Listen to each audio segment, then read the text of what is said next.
Timothy Burns, Tim to his friends, looked at his cell phone after leaving a message from Candace, or Candy, as she liked to be called, his wife of 5 years. He had just landed a service contract with a large company in California that had offices nationwide. He knew his boss, Jake Hudson, would be extremely pleased as the new contract meant a huge expansion in his IT firm. The new contract also meant a huge increase in his salary as well. Maybe now, he thought, he and Candy could finally start their family as they had planned. But he had concerns. Concerns that began niggling in the back of his mind after the camping trip with Jake a little more than a week ago. There was something a bit different about her when they returned from the trip. It seemed that her mind was on something else most of the time, and she had started getting just a bit snippy with him. But there was more. He noticed something else when they got home and had thrown their clothes in the hamper. A pair of her panties had something in the gusset. He picked them up and noticed that whatever it was had already hardened and had a very distinctive odor. Then it hit him, and he felt as if his whole world had collapsed. He had no idea whose fluid was in her panties, though, but he swore to find out the truth. He knew he had a trip coming up to the West Coast, so he visited an attorney to find out what options he had. If Candy was cheating, he thought, that would be the end of their marriage. "Are you sure that your wife is cheating?" Ruby Hawkins asked. Ruby was an attorney who specialized in family law and divorce, and was recommended to him by a friend who had just divorced his wife for cheating. "Not 100%. But I need to know, and if she is, I want a divorce." "Well, most divorces in this state are no fault. You can file on the grounds of adultery, but you'll need to have ironclad proof." "You mean, like photos or a video?" Tim asked. "Yes, if you like, I can have an investigator keep tabs on her and find out for certain." "Yes, please." "What can I expect in a divorce?" Tim asked. "Well, since she makes about as much as you do with her teaching job, there's a chance we can keep you from having to pay her any alimony. You don't have any real estate and you don't have any children, so basically everything will be split 50 by 50. You keep your retirement and she keeps hers. Basically, it's an even split of the assets. If she is cheating on you, we'll use that as the grounds and use whatever evidence we have to ensure a good outcome. I'll start putting the paperwork together and we'll go when we have the evidence." "Okay, go ahead and do it. I'll be out of town for about 3 days, so I imagine that's when she'll probably do it." She called in her investigator, Marvin Johnson, and he suggested Tim place a tracking app on her phone. He also gave Tim a device to record phone calls on his landline and an audio recorder he would stash in her purse. Tim hated doing this, but he had to know the truth. There were other clues as well. Ever since the camping trip, Jake seemed even more arrogant and condescending than before. It was almost as if he knew something Tim didn't. He managed to get through the week, and Candy drove him to the airport, giving him a kiss as he left. "I'll call you tonight after dinner," he said. "Okay, dear," she told him. "Have a safe flight." The first night he was gone, he called Candy as promised, and was a bit shocked when she told him she would be working as a waitress for a party Jake was holding at his house that evening. According to Candy, one of the original waitresses had gotten sick, and Jake asked if she would fill in. He wasn't aware that Jake had anything planned, as he hadn't mentioned anything. "He promised to pay me $150 for the evening. I could use the extra money since I don't start back to work for a couple weeks." He knew that classes were starting back up soon, and she really could use the extra money. But something seemed a bit off about this. "Really? Okay, go ahead. But be careful and tell me about it tomorrow, okay?" "Okay. You know I love you, right?" she replied. "Yeah, and I love you too. Good night." He ended the call, but a knot was starting to form in his gut. He called the investigator. "I just wanted to let you know that Candy's been asked to work as a waitress for a party at Jake Hudson's house," Tim said. "Okay," Marvin said. "We've got it. I'll forward whatever we find out to you." "Thanks," Tim said, ending the call. The next day, he called Candy's cell, but got no answer. He also called the house phone, but only got the answering machine. Surely she didn't spend the night with Jake, he thought to himself. His hopes were dashed, however, when he got the email from Marvin that afternoon. Candy spent the night at Hudson's house, and she's still there, and she was quite busy the night before. I've attached a couple of photos, but I want to warn you. They're pretty graphic. I'll give you my full report when you return. Tim opened the attachments, and his heart sank. There was his wife of 5 years, involved in explicit acts with multiple men. One was Jake, and the others were colleagues from his office, men he once considered friends. The second picture showed her lying on the floor in a compromising position, with evidence of her encounters still visible.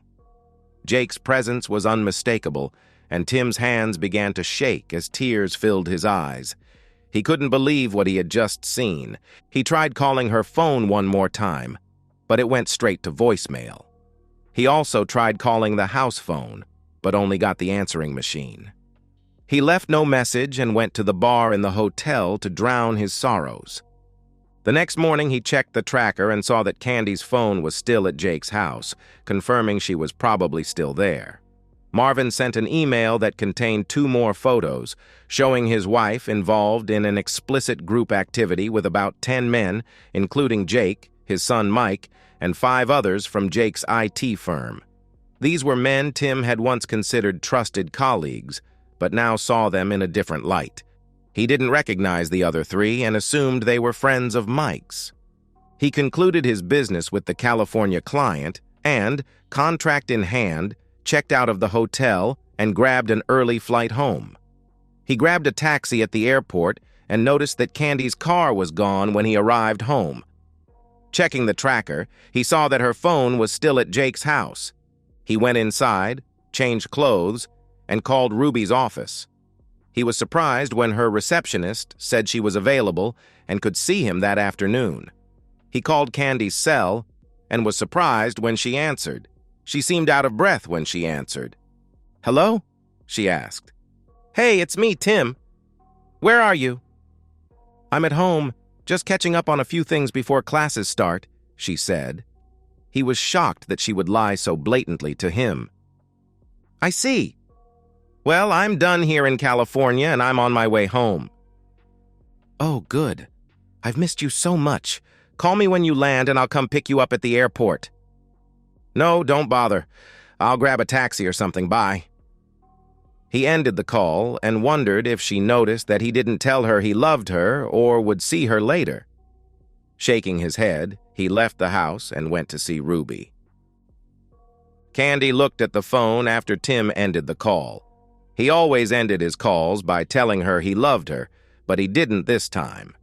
In fact, she noticed that he didn't sound very friendly at all. She had every intention of going home after that first night, but being sandwiched naked between Jake and his son felt so good to her that she just couldn't leave. After all, she owed this to herself, she thought. It would all end when classes started back up, she thought, and Tim would never know. She ended up spending the next day and night with Jake and his son, Mike.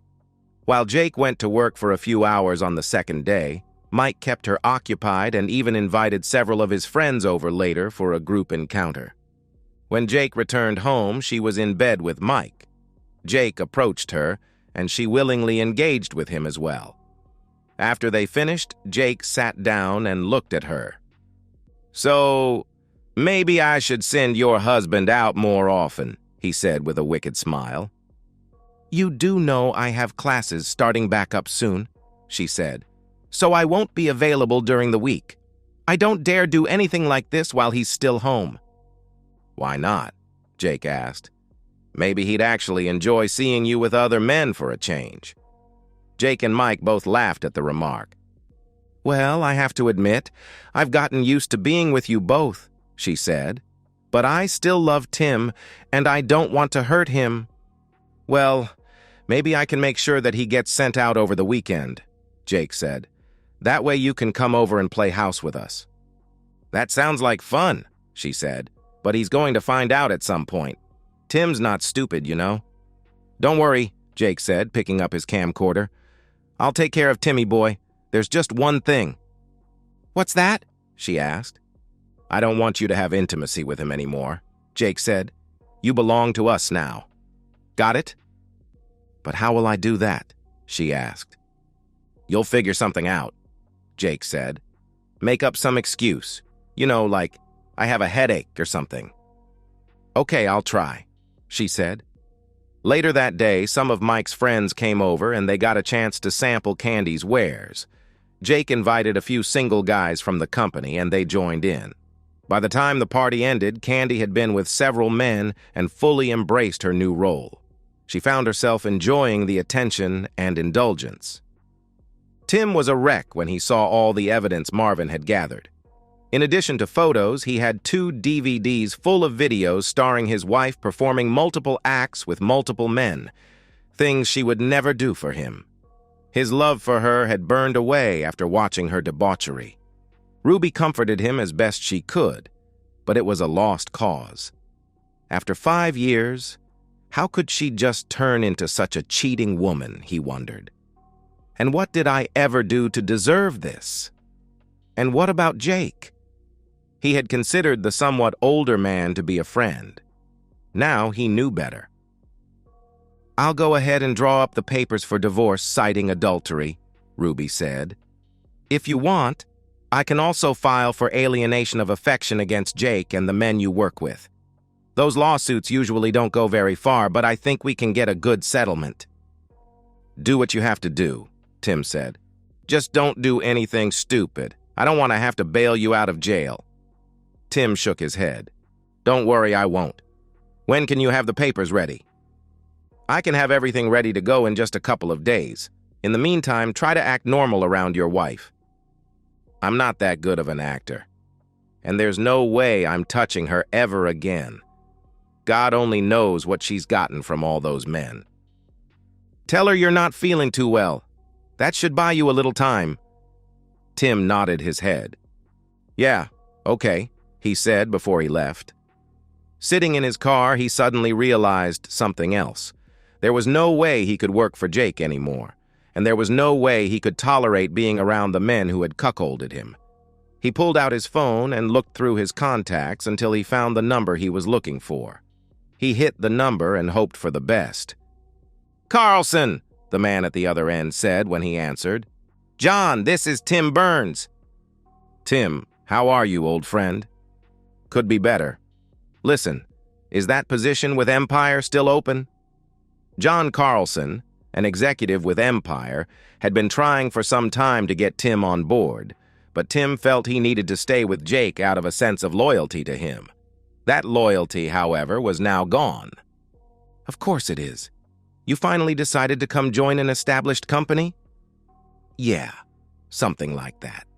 Some things have come to my attention, and I find I can no longer work there. I'm sorry to hear that, John said.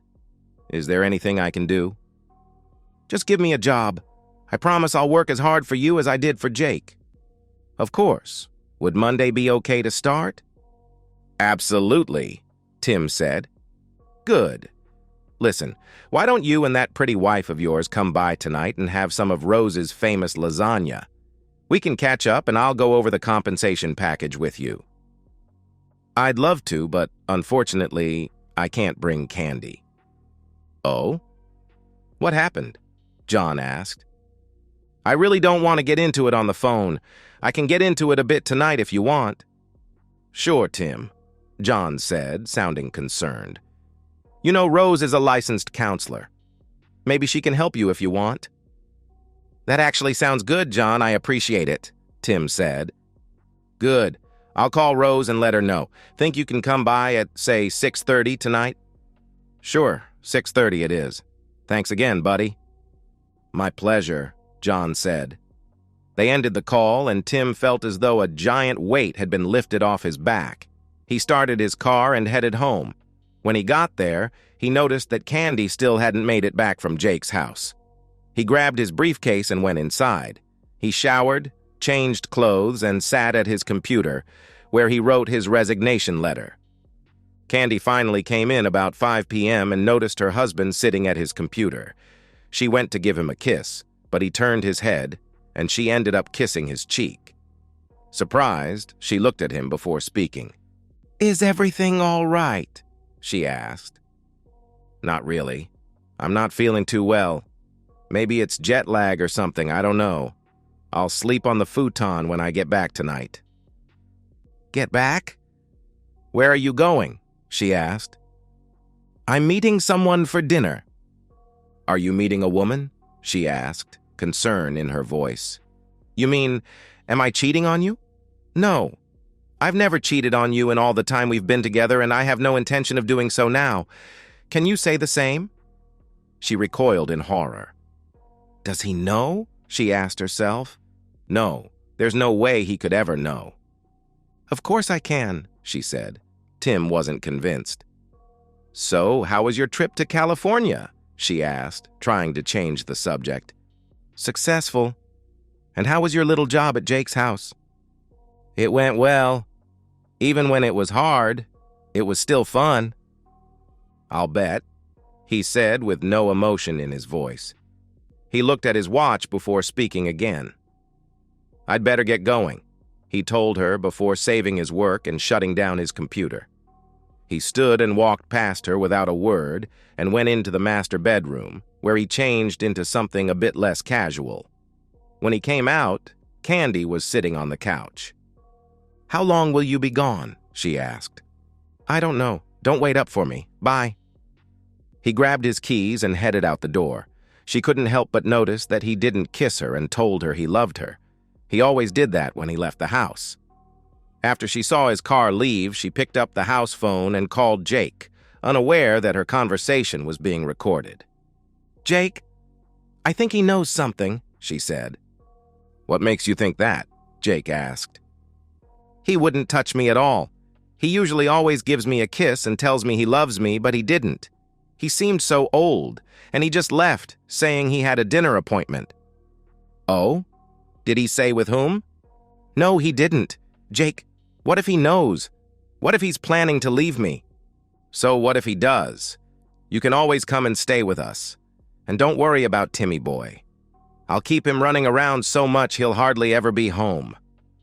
"But I don't want to lose him. I love him." Jake laughed out loud. "Yeah, you showed us all how much you love him these past 2 days or so, didn't you?" Jake asked. "That's not funny, Jake. I know what I did with you guys, and yeah, I enjoyed it, but I still love him. I don't want to lose him." "Yeah, right. Look, let him get it out of his system. After a while, he'll come on board. And if he doesn't, well, we can do something about that as well." "You're not going to hurt him, are you?" she asked. "Not in so many words. We'll just have to show him the way things are going to be from now on, and you're going to help make it happen." "What?" Candy asked, shocked. "When the time comes, you're going to help us explain things to him. Remember who you belong to now? I'm sure you wouldn't want the school board to see those videos we have of you." "You wouldn't dare," Candy said. "Oh, yes, but I would. I've got videos of you on the camping trip and lots of videos of you in some very compromising positions. You literally belong to me, so it's up to you to keep Timmy boy in line." Feeling trapped, Candy gave in. "Okay, Jake, but don't hurt him." Jake sneered over the phone. Yeah, whatever," he said, ending the call. Tim pulled up to the large 2-story home where John and Rose Carlson lived. He got out of his car, grabbing the bottle of wine he picked up on the way over. John answered the door when he rang the bell and graciously accepted the wine. "Come on in, Tim," he said with a smile. "And thanks. It'll get put to good use tonight." John led Tim into the dining room, where Rose was waiting with her lasagna. "Tim, please meet my wife, Rose. Rose, this is Tim Burns, our brand new account representative." Tim shook Rose's hand as John opened the bottle of wine. "Good to meet you, Tim," Rose said with a smile. "A pleasure to meet you as well, Mrs. Carlson." "Please call me Rose. Mrs. Carlson sounds so formal." They took their seat at the table, and Rose dished out a helping of lasagna as John poured the wine. Tim had never tasted lasagna this good and offered his thanks. "This is the best lasagna I've ever eaten," he said. "I'm glad you like it. It's one of my specialties," Rose replied. "So, Tim, I don't mean to pry, but I'm curious why you decided to leave Jake so fast. Did something happen?" Tim nodded his head before he began. "Yeah, something happened all right," Tim said. "Please, Tim, tell us about it," Rose said. Tim gathered his thoughts for a moment before giving them the story. "Damn," John said. "That's cold. I feel for you, really. I had something similar happen to me, but the circumstances were quite different. So what are you going to do now besides change jobs?" "I've seen an attorney and I'm filing for divorce. My lawyer says it'll pretty much be an even split." "What about counseling?" Rose asked. "Have you considered that?" "It's too far gone. I don't know what got into Candy. It's like she just flipped a switch and became a cheating woman all of a sudden. I never knew she had it in her to be like this." "How are you handling all of this?" Rose asked. "Not too well. My lawyer says I should try to act normal around Candy, but I'm finding it very hard to do that. Right now, I can't even stand to look at her." "Maybe you should consider counseling," she said. "I may do that," Tim said. "Trust me, Rose is the best in the business," John said. "I think she can help you get through this if you want. Besides, it's covered in your benefit package." "That's certainly a plus," Tim said, laughing. "I'm serious. Rose was a godsend when I needed her. I know she can help you as well." He turned to Rose. "Do you think you can fit him in your schedule?" "Of course. I think an hour a week should work. What about it, Tim?" Tim thought about the offer before answering. "Okay, I'll do it," he said. John smiled and patted Tim on the shoulder. "Good man. I'll make sure you get the time you need for counseling. Work it out with Rose and let me know what you come up with." "I will. Thanks," Tim said. "And now, if you don't mind, dear, Tim and I will retreat to my office so we can discuss his new job," John said. "I don't mind at all," she said with a smile. "And I'm looking forward to working with you as well, Tim."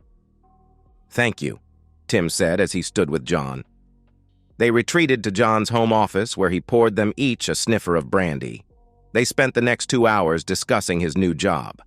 By the time they were done, Tim felt as if he was taking control of his life again. Tim shook John's hand and headed back home. It was about 10 p.m. when Tim pulled into his driveway. He looked and saw the lights were still on in his apartment. He hoped Candy was there by herself. He got out of his car and went into his apartment and saw Candy sitting on the couch. "So, how did your little meeting go?" she asked. "Very well, thank you. Now, if you don't mind, I'm going to bed. Good night." He went into the second bedroom where his computer was and began to get undressed. "Are you sleeping in here now?" Candy asked from the door. "Yes, I'm still not feeling too good, so I'll sleep on the futon. Is that a problem?" "No, I guess not. It's just that you've been gone for 3 days and I was hoping we could, play around a little bit." "I'm not up to it tonight," Tim said. In reality, the thought of touching her right now made him squeamish. "Okay, maybe tomorrow?" she asked. "I don't know. We'll see." She nodded her head and turned away. She couldn't help but wonder what, if anything, he knew about her activities lately. The next day, he got up before Candy, grabbed his resignation letter, and poured a cup of coffee. He saw Candy's purse on the kitchen counter and grabbed the audio recorder, then downloaded the audio from the previous day's phone call. He left the apartment without saying goodbye or telling Candy that he loved her. She heard the door close when he left and lay in bed, tears falling down her cheeks. When he got to the office, he barely spoke to anyone. He said hello to his secretary, then went into his office and closed the door. He was packing his things when Jake came into his office. "What's this?" Jake asked. Tim reached into his briefcase and pulled out 2 envelopes. "One is the signed contract from California, and the other is my resignation, effective immediately.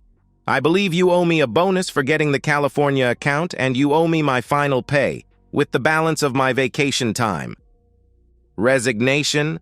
Jake asked, shocked. "What the heck? Why are you leaving? I need you."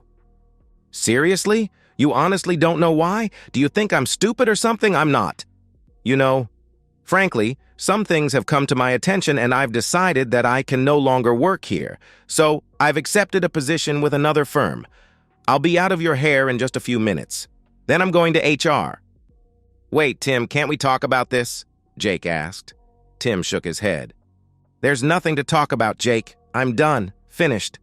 I considered you my friend, but you stabbed me in the back and destroyed my marriage. You can find someone else to cuckold." "So that's what this is all about.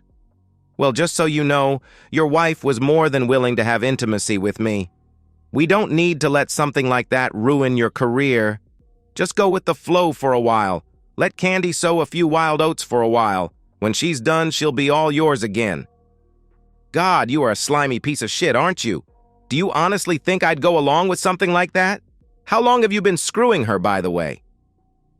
"Well, the first time was at the campout. On the second day, while you and the others were out skiing. She made the first move, getting close to me in your tent. She even mentioned I was more satisfied than you. Things escalated and she couldn't hold back, practically begging for more right then and there." Tim had never gone down on Candy. He had tried several times, but just couldn't do it. He couldn't explain why, and Candy never said anything about it. "And that's about the time you suddenly had me leave to take care of something at the office, isn't it?" Tim asked. "You wanted me out of the way so you could be with my wife?" Jake smirked as he nodded his head. "Yeah, so what?" he asked. Tim wasn't finished. "And that whole thing about hiring her to be a waitress at your party was just another excuse to get her into bed, wasn't it?" Tim asked. "Yeah, it was. So what?" Jake asked. Tim pulled out his phone and stopped the audio recording he started when Jake walked into the office. "Thank you for your admission. Now, if you don't mind, I'm done packing. I'll go to HR and I'll be out of your hair." "Wait, you can't use that recording." "We'll see. I'm out of here. Goodbye, Jake. Rotten hell, okay?" "You forgot something," Jake said, picking up a photo of Candy that Tim kept on his desk. "I didn't forget. I don't want it. You and your son want the skank so much you can have the skank. I'm done with her. And you.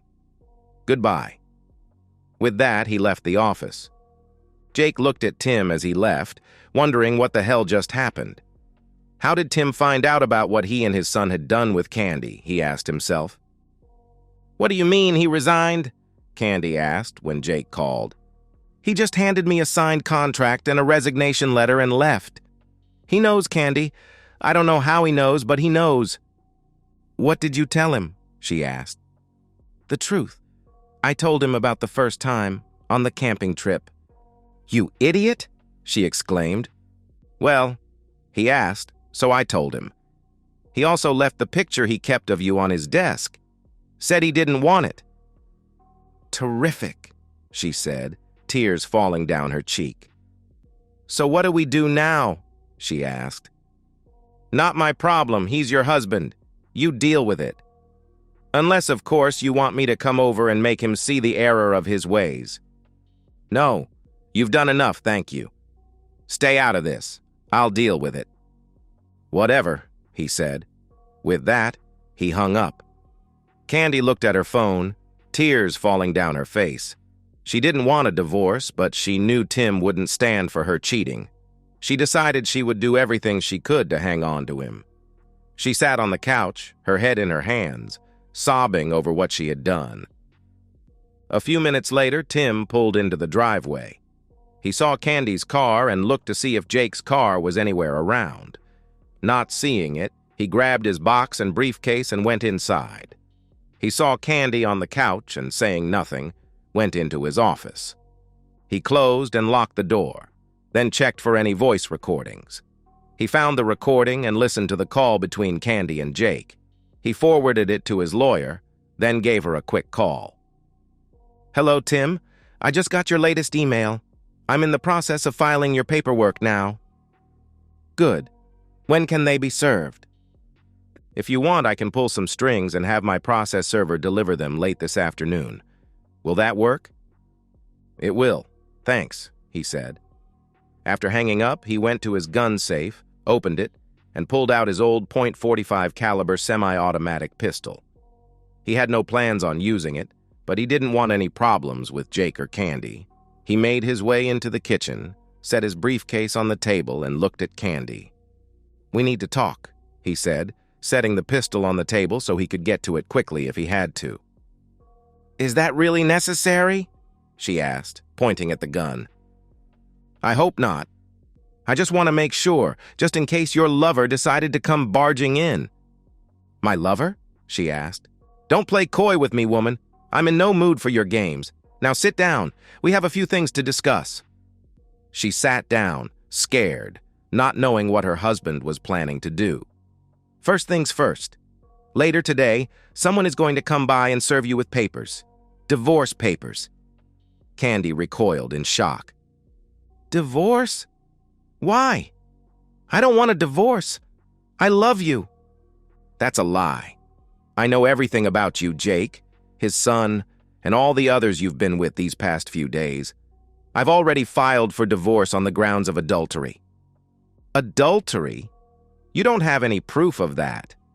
Tim smiled as he pulled out an envelope.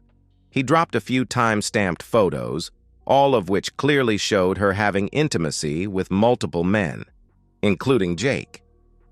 "I also have video and audio. Would you like to watch?" She shook her head, knowing it was a lost cause. "Good. Considering the circumstances, I've been more than fair. No support. You get half of what's in the bank. We each keep our retirement, and you can have all your stuff. I've already paid off and canceled your credit card. I have a cashier's check for your half of what's left. There's also a restraining order that says you have to remain at least 500 feet away from me, my residence, and my place of work. So you have from now until you're served to pack your trash." "You're kicking me out?" she asked, tears falling down her cheeks. "That's pretty much the size of it." "But what if I decide to fight the divorce?" she asked. Tim laughed. "I don't think that would be very wise. What do you think the school board would say if some of these photos and videos just happened to appear? Do you think the parents of your students would want someone like you teaching their kids? I know I wouldn't." "You wouldn't dare!" she exclaimed. "You want to take that chance?" Tim asked. Candy looked down for a moment before shaking her head. "No, I don't. I'll need that job." "That's right. You will. There's a couple of other things you should know." "What?" she asked, dejected. "You'll be required to surrender your rings and give up my surname." "My God! You have become a heartless bastard, haven't you?" she asked, pulling her rings off. "Yeah, well, you gave me plenty of reasons. But I just want to know one thing. What happened? How did you go from being a loving, faithful wife to someone who'd throw herself at anyone?" She looked down before responding. "It happened on the second day of the camping trip. You were out on the boat, and I was in the tent. Jake came by and saw me. I had taken off my clothes and was lying there trying to rest when Jake came by and walked into the tent. He seemed embarrassed at first, seeing me naked like that. We started talking, and then he pulled his pants down, and that was it. So, some guy shows up, and just because he's different, you throw everything away," Tim said, his voice full of frustration. "Is that all it took for you to betray me? How many times did you cheat on me during that trip?" "Twice. The first time when you were out water skiing, and the second time when Jake sent you back to the office." Tim shook his head and pointed at the photos. "I see that none of your lovers used any protection. Weren't you worried about getting pregnant or getting something from one of them?" "I'm still on the pill," she replied. "That doesn't mean you can't get pregnant, and you can still get a disease. Is that what you were planning?" "Oh, God, no," she said. Tim shook his head. "You know, in all the time we've been together, I've been hit on a lot, by women who look like goddesses compared to you. I turned them all down. Do you know why? Because I thought I had a loving and faithful wife at home and I would never do anything to hurt her. But you didn't even think about what you were doing. You didn't give a damn about what I would feel. I hope it was all worth it to you. Now get your stuff packed. I expect you to leave when you're served. Tim, please. Can't we get some counseling? Please. I'll never do it again, I promise. Can't you forgive me this time? I will never forgive you for what you've done, Tim said, his expression harder than she had ever seen before. Ever. Maybe if you had slipped just once, were raped or drugged or something, I could overlook it. But that didn't happen. From the moment Jake dropped his trousers, you were his willing participant. And I can never forgive that level of betrayal. But don't you love me enough to get past this? She asked. He shook his head. No. Right now, I can't stand the sight of you. The sooner you're out of my life, the better. Now go, start packing. Whatever you leave behind will either get burned, thrown out, or given to Goodwill. Sobbing, she stood up and went into the master bedroom to pack. Tim watched as Candy brought out one full trash bag after another. She stopped once and looked at him. Can you at least help me get this in my car? She asked. Nope. You're trash, you deal with it. And remember, whatever you leave behind will either get burned or tossed. That includes pictures and your wedding dress. You'd burn my wedding dress? My parents paid thousands for that dress. Well, then you'd better take it if you don't want it burned, Tim said. Sobbing, she carried the bag out to her car and came back for another. Damn, Tim asked himself, how much shit does she have? A couple hours later, she sat down at the table, exhausted. I can't fit anything else in the car. Can I come back later for the rest of it, please? No. You won't be allowed within 500 feet of the place. Ask your parents if they'll come by for it if you want. I'll hold off throwing anything out for a few days. Thank you, Tim. I appreciate that. Oh my God, I just thought, what will I tell my parents? Try the truth for a change. Tell them you cheated on me with my boss and others and I kicked you out. Seriously? They'll disown me if I do that. Not my problem. But I guarantee you it'll be a lot worse if you try to make me out to be the bad guy or sugarcoat it with them. You know how your parents feel about lying. About that time, there was a knock at the door. I think that'll be for you, Tim said. Candy went to the door slowly and opened it to find a sheriff's deputy. Candace Burns? He asked. She nodded her head. That's me, she said. Do you have some ID? He asked. She pulled out her driver's license and showed it to him. After he inspected it, he handed it back to her and then handed her an envelope. You've been served, ma'am. There's also a restraining order that requires you to vacate the premises immediately. You can sign the divorce papers now if you wish. She nodded her head and pulled out the divorce paperwork. After looking it over, she asked for a pen and signed the papers. I'll get this back to the attorney. You'll need to leave now. If you try to come back, you'll be arrested and put in jail. Do you understand? Yes, she said, tears falling down her cheeks. She looked back at Tim. I'm so sorry, she said. Yeah, me too. Bye.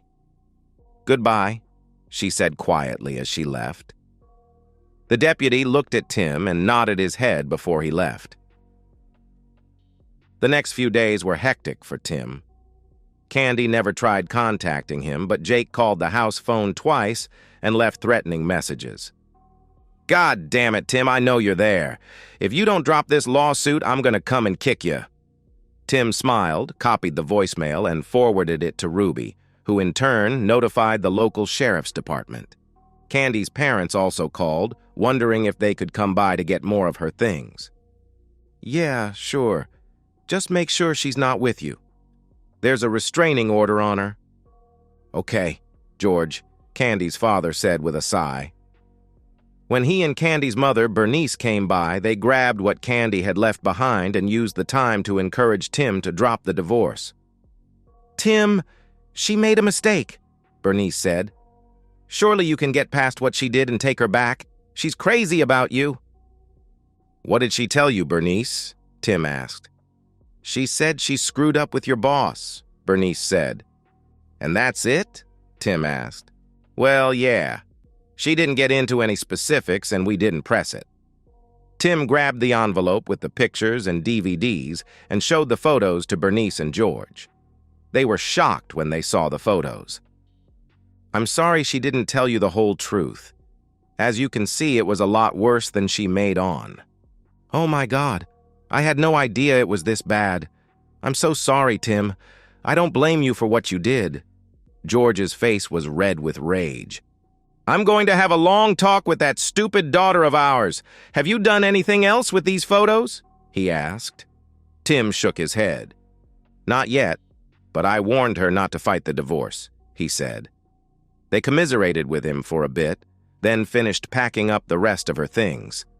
A half hour later, they left the apartment, giving Tim a hearty hug and wishing him well. Later that day, as Tim sat watching television, there was another knock on the door. He looked through the peephole and saw Jake, Mike, and two of Tim's former work colleagues. He went into his office and grabbed his pistol from the gun case and called 911. Holding the gun behind his back, he barely got the door open before they barged in. "We're gonna kick you," Jake growled. Tim pulled his pistol and held it on Jake, causing them to pause. "You're not really gonna shoot us.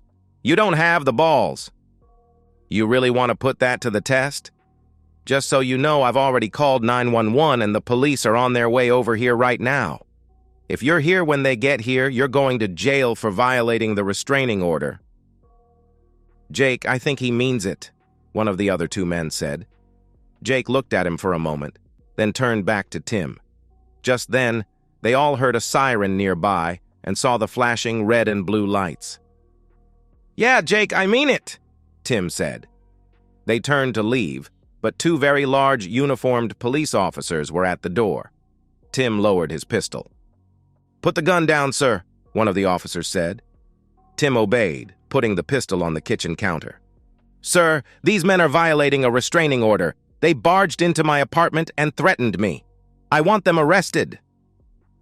"Do you have a copy of the order?" the other policeman asked. Tim nodded his head. "I do, officer," Tim said. He pulled an envelope sitting on the kitchen counter and handed it to the officer, who examined the order carefully.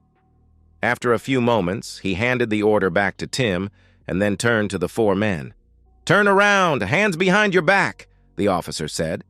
The four men glared at Tim as the officers cuffed them and read them their rights. Once they were cuffed, one of the officers turned to Tim. "Do you have a license for that firearm?" he asked. "Yes, I do. Would you like to see it?" He pulled out his wallet and showed the officer the license card and his NRA firearms training card. The officer nodded his head after examining the cards. "All right, you be careful with that thing, you hear me?" "I hear you, officer." "Thanks." The next 3 months were a blur for Tim. He enjoyed working at Empire, much more than he ever did working for Jake. His weekly counseling with Rose also helped him deal with his trust and anger issues. At the same time, he joined a gym and worked out 3 days a week. In addition, he began taking classes in martial arts, more for mental discipline than anything else. On top of that, he took a course in diet and exercise that Rose recommended to him. The divorce went through the system with ease, especially since Candy didn't contest it. The alienation of affection lawsuits, however, were somewhat different. Ruby had warned that they might end up dismissed, and 2 of them were. The case against Jake, however, surprised both Tim and Ruby. After listening to testimony, reviewing the evidence Ruby put forward, and reviewing Jake's financial disclosures, the judge summarily found in Tim's favor and ordered Jake to pay $1 million in restitution. He had no kind words for Jake at the end of the trial. "Mr. Hudson, your behavior in this matter is beyond reprehensible," the judge said. "Not only did you take advantage of a man who considered you a friend, you abused your position as his employer in order to deliberately destroy his marriage and his family. I also noticed that you defied the restraining order against you on more than one occasion. Therefore, I find in favor of the plaintiff and order you to pay restitution in the amount of $1 million. Your Honor, this is highly irregular, Jake's lawyer said, standing up. Mr. Winthrop, this court finds Mr. Hudson's behavior not only irregular, but absolutely despicable. The order stands, the judge said. When is this restitution due? Winthrop asked. Immediately, unless, of course, your client would rather spend some time in jail for contempt. No, Your Honor, my client will pay as ordered, Winthrop said, sitting back down. Good, and may God help you if this check bounces. Case closed. He banged the gavel, ending the hearing. Jake wrote a check and passed it to his attorney, who handed it to the bailiff. After the judge made note of the check, the bailiff handed it to Ruby, who in turn gave it to Tim. To Tim's surprise, the check actually cleared the bank, and he paid Ruby her share of the judgment. While working at Empire, Tim was contacted by several of Jake's clients. It seemed that word of the lawsuit had gotten around, and a number of businesses were leery of doing any further business with someone who deliberately set out to ruin another man's marriage. In their view, a man who would deliberately destroy a friend's marriage simply couldn't be trusted. At the rate things were going, Tim figured that Jake would be out of business within a year. Throughout this time, Tim refused to date, even though he had been approached by several very nice women in the company. In his mind, he would be a married man until he got his final decree. Once that happened, then he would be free to pursue a relationship, but not before. When the final decree finally arrived, he went out to celebrate with some friends from work. Part of that celebration included a lap dance from a very well-endowed stripper. A couple of months after he got the final decree, he received a phone call from Candy's mother. Tim, this is Bernice. Do you have a few minutes? She asked. Sure, Bernice. What's going on? It's Candy. She's HIV positive. She just got the test results. I'm sorry to hear that, Bernice, but to be honest with you, I'm not surprised. Besides, we're officially divorced now, so there's nothing I can do. She's not on my insurance, and I'm not responsible for her. I know. I was just hoping that maybe you could see it in your heart to talk to her for a little bit. Well, I guess I can, but I don't know what good it'll do. Please, just come over and talk to her for a few minutes, Bernice begged. Tim thought for a minute before responding. All right, I'll come over for a few minutes. Thank you so much, Bernice said. Tim drove to Bernice and George's house and was shocked to see how thin and frail Candy looked. She started coming toward him, but he waved her off. Saddened, she sat down and invited him to sit on the couch. You're looking good, Tim. Better than I remember. How are things going with you? Good, Candy. New job, new friends, a new outlook on life. How are you doing? Not well at all. You know that I'm HIV positive. That's what your mother said. I'm sorry to hear that, but frankly, I'm not surprised. Do you know when you got infected? I think it was one of the days I spent at Jake's. I had a lot of unprotected intimacy with several men that day. Does Jake know? He asked. She shook her head. Not yet. I'll have to tell him so he can get tested as well. I'm sure he's not going to take it well, Tim said. No, probably not. Listen, Tim, I just wanted to apologize to you one last time, and I was hoping maybe you could see it in your heart to forgive me for what I did to you. I realize now my actions have destroyed a lot of lives.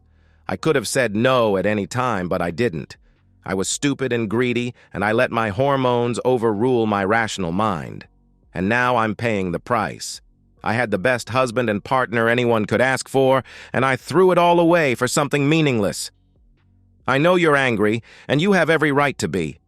But I can't find peace unless I have your forgiveness before it's too late. Tim considered her words carefully. This was the first time he could recall that she actually took responsibility for what she had done, and the first time that she acknowledged what her actions had done to others. Sure, he could continue hating her, but he recalled his sessions with Rose. Holding a grudge against Candy wouldn't help him move on. He nodded his head. All right, Candy, I forgive you. She began crying as she sat in the chair. He thought about taking her in his arms, and began to stand up, but she waved him off. "Thank you so much, Tim. That means more to me than you know. Listen, I want you to find a woman you can love and trust, marry her, and have children with her. I'm done. I'm finished, but you have your whole life ahead of you, and you deserve to be happy." "Thank you, I'll do that. And if you ever want to just talk, let me know, okay?" She nodded her head as she wiped the tears from her eyes. "I will, Tim. Thank you for coming over and talking with me. I've missed you so much these last few months.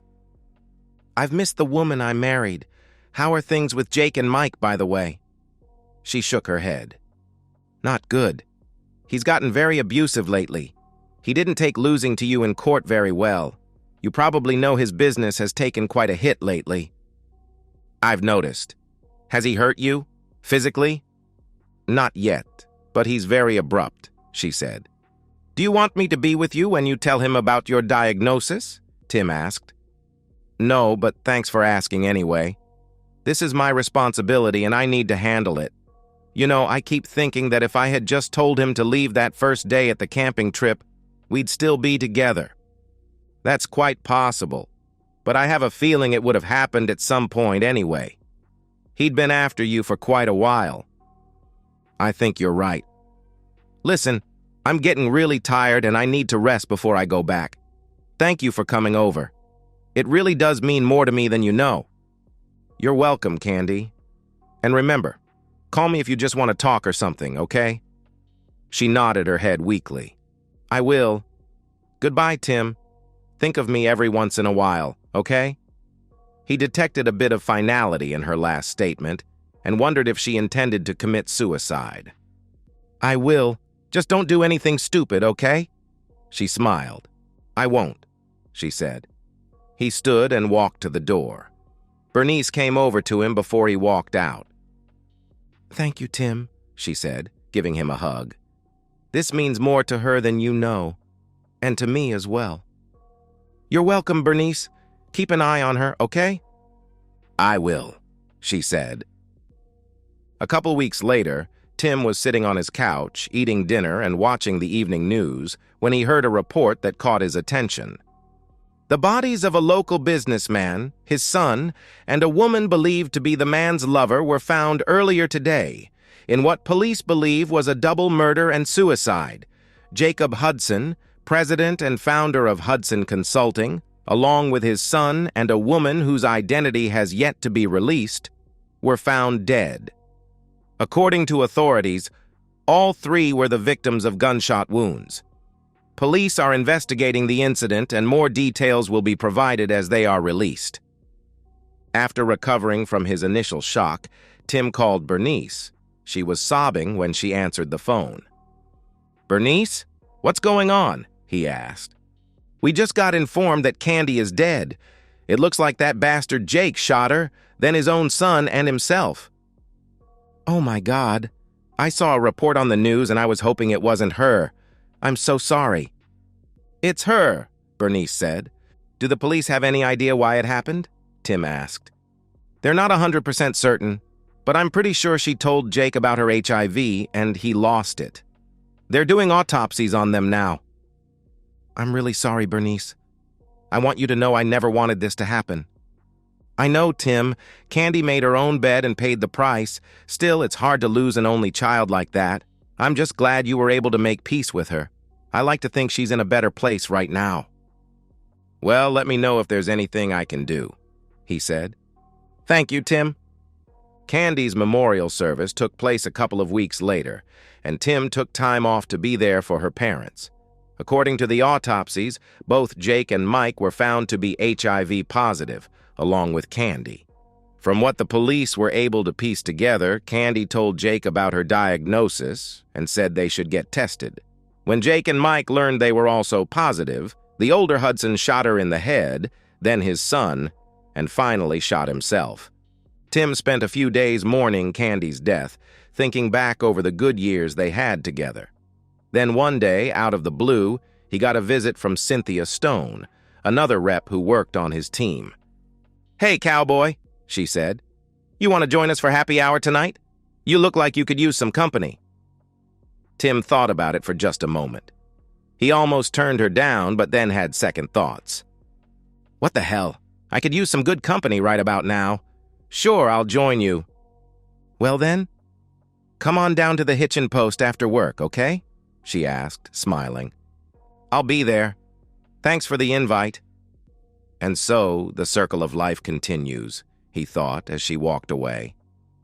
Then he heard a familiar female voice in the back of his mind. "Go for it, big boy. She's got the hots for you," the voice said. Surprised, he looked around but saw no one. He felt a chill go up his spine for a moment. No, he thought to himself, that isn't possible, or is it? And so, we've reached the end of today's story. Was it what you expected, or did it take a twist you didn't see coming? I'm curious to hear your thoughts. Share them in the comments below, and let's get a conversation going. If this story kept you hooked, make sure to hit that like button. And if you're new here or just haven't subscribed yet, now's the perfect time to join our community. I bring you fresh, captivating stories every day, so click that subscribe button and turn on notifications so you never miss out. Thanks for watching, and I'll see you in the next one.